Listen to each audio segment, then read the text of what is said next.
چونکہ تیمم کی بات ہم نے پڑھی تو کسی نے سوال کیا کہ اگر کوئی ہسپتال میں داخل ہو اور اس کو مٹی نہ مل سکے تو اس صورت میں تیمم کیسے کریں؟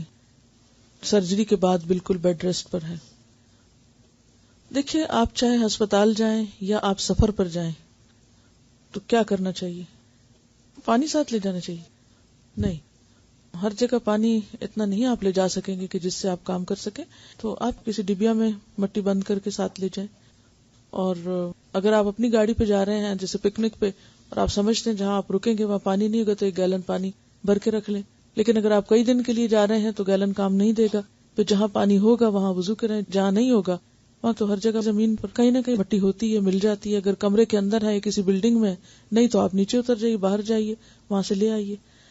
تھوڑی سی محنت اور کوشش کرنی پڑے گی. دیوار پہ تو نہیں ہو سکتا کیونکہ دیواریں مٹی کی نہیں بنی ہوئی نا. سنت پڑھ لیتے ہیں. لباس پہننے کی سنتیں. نمبر 1، پاجامہ یا شلوار پہنے تو پہلے دائیں اور پھر بائیں پاؤں کو داخل کیجیے. ایک حدیث میں آتا ہے کہ نبی صلی اللہ علیہ وسلم ہر چیز میں دائیں چیز سے یا آغاز کرنے کو، یعنی دائیں ہاتھ سے آغاز کرنے کو یا دائیں طرف سے آغاز کرنے کو پسند فرماتے تھے، محبت رکھتے تھے. اور بائیں ہاتھ سے ایسے کام کرنا جو آپ نے دائیں سے پسند کیے اس کو شیطانی عمل بتایا گیا ہے. یعنی آپ کسی کچھ لیتے اور دیتے تو دایاں ہاتھ. اب ہمیں بچپن سے ایسی عادتیں پڑی ہوئی کہ جب بایاں بڑھا چکتے تو پھر یاد آتا ہے کہ نہیں، دایاں بڑھانا چاہیے تھا. تو اللہ یہ کہ کوئی مشکل ہو، ایسی مشقت کہ جس میں انسان جو ہے اس کے لیے کوئی معذوری ہو تو اور بات ہے، ادروائز کوشش یہی کرنی چاہیے. اب آپ دیکھیں کہ اس سنت کو فالو کرنے سے کیا فائدہ ہوگا. مثلا اگر آپ نے کسی کو کتاب دینی ہے یا لینی ہے، کام یہ دائیں سے بھی ہو سکتا ہے اور بائیں سے بھی ہو سکتا ہے. دائیں سے دینے سے اجر میں اضافہ ہو جائے گا، اللہ کی محبت آپ کو نصیب ہوگی. اور بائیں میں دینے سے صرف کام ہو جائے گا، لیکن وہ جو سنت کو فالو کرنے کا اجر ہے یا اللہ کی محبت حاصل کرنے کا ایک طریقہ ہے وہ رہ جائے گا. اور پھر اس میں بعض اوقات یہ سوال پیدا ہوتا ہے نا کہ یہ اتنی کیوں مشکل کر دی گئی، یہ اس طرح کرو کام، یہ اس طرح کرو، آزاد چھوڑ دیا جاتا ہے. تو آپ کے ذہن میں کیا آتا ہے کہ ان چیزوں میں بھی سلیقہ کیوں سکھایا گیا یا بہتر طریقہ کیوں سکھایا گیا، اس کا فائدہ کیا ہے؟ اس کے کوئی خاص حکمت سمجھ میں آتی ہے آپ کو؟ یہ تو بات ہے کہ ایک عبادت میں رہتا ہے، ثواب حاصل ہوتا ہے، لیکن اس کے علاوہ عام فائدہ کیا؟ یعنی ہم ہر وقت ایک طرح سے کانشیس رہتے ہیں، یعنی ایک شعوری مسلمان بنے رہتے ہیں کہ ہمیں ہر کام اللہ تعالیٰ کے مرضی اور نبی صلی اللہ علیہ وسلم کے طریقے کے مطابق کرنا ہے. تقویٰ کس چیز کا نام ہے؟ ایک شعوری حالت، یعنی غفلت سے زندگی بسر کرنے کا نام نہیں ہے، جو جیسے چیز آئے کر لو. جب آپ ہر چیز کے خاص سلیقے اور خاص طریقے سے کرتے ہیں، مثلا آپ دیکھیں کہ دنیا کے کاموں میں ہم کیسے کیسے سلیقے سیکھتے ہیں اور کیسے کیسے طریقے جاننے کی کوشش کرتے ہیں کہ دوپٹہ یوں اوڑھنا ہے، ٹیبل یوں لگانا ہے، کانٹا یہاں ہونا چاہیے، چمچ یہاں ہونا چاہیے، پلیٹ یہاں ہونی چاہیے، گلاس یہاں ہونا چاہیے، نیپکن یہاں ہونا چاہیے. کیا کیا مشقتیں انسانوں نے اپنے اوپر ڈالی ہوئی، اور کوئی نہیں کہتا کہ اپنے آپ کو کیوں ان چنگلوں میں پھنسایا ہوا. شادی بیاہ پہ ایسی ایسی عجیب و غریب رسمیں خود سے خود ایجاد کی ہوئی کہ جس سے زندگی حرام کی ہوئی ہے. کوئی بھی نہیں کہتا کہ یہ سب نان سینس قسم کی باتیں کیوں ہو رہی ہیں.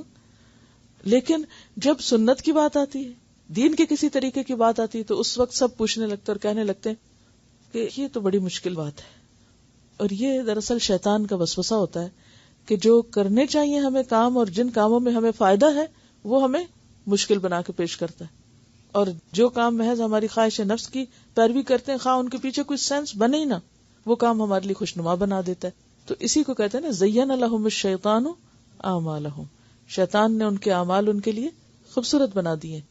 تو اس میں ہمیں اصل خوبصورتی صرف اپنے من کے مطابق چلنے میں نہیں ہے.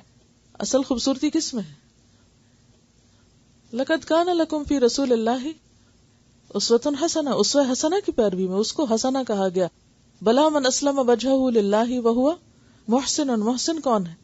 تو محسن، حسنہ، یہ سب چیزیں زندگی کا خوبصورت طریقہ اور سلیقہ ہیں جو کس سے وابستہ ہیں؟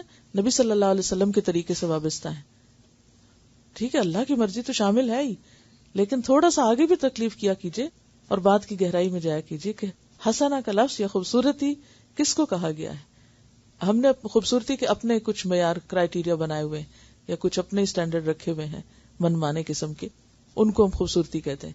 جبکہ اصل خوبصورتی کاموں کو اس سلیقے اور طریقے پر کرنا ہے جس پر اللہ کے رسول صلی اللہ علیہ وسلم نے کیا. اب دیکھیں کہ کپڑے آپ کہاں تبدیل کرتے ہیں.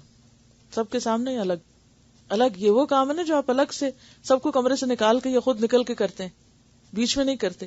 اس وقت آپ ہوتے ہیں اور کون دیکھ رہا ہوتا ہے آپ کو؟ آپ کا رب دیکھ رہا ہوتا ہے.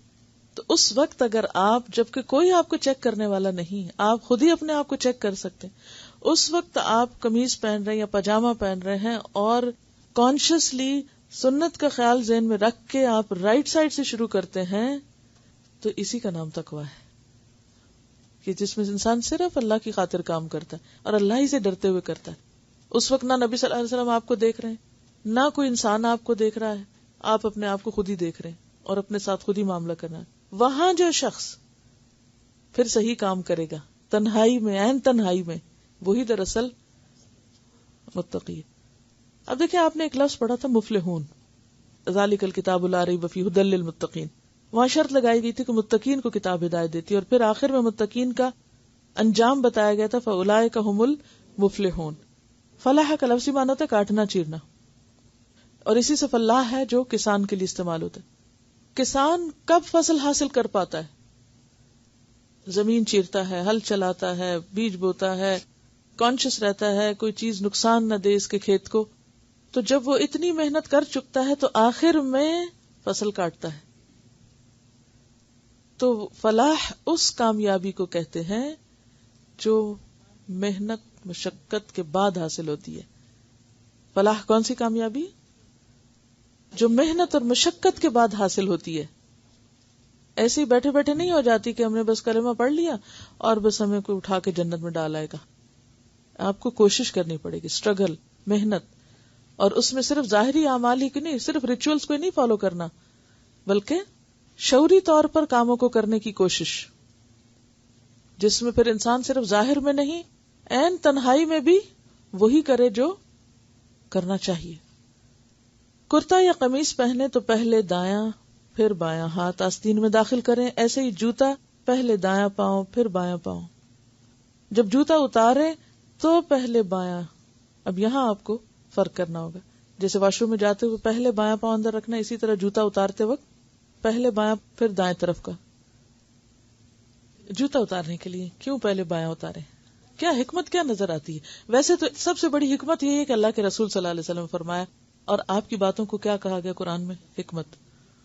وَاذْكُرُوا نِعْمَتَ اللَّهِ عَلَيْكُمْ وَمَا أَنزَلَ عَلَيْكُمْ مِنَ الْكِتَابِ وَالْحِكْمَةِ.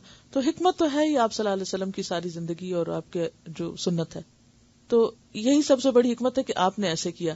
لیکن انسان ذرا اس پر بھی غور کرتا ہے نا کہ آخر آپ نے ایسا کیوں کہا ہوگا، اس کے پیچھے کیا چیز، کیا وزڈم ہوگی.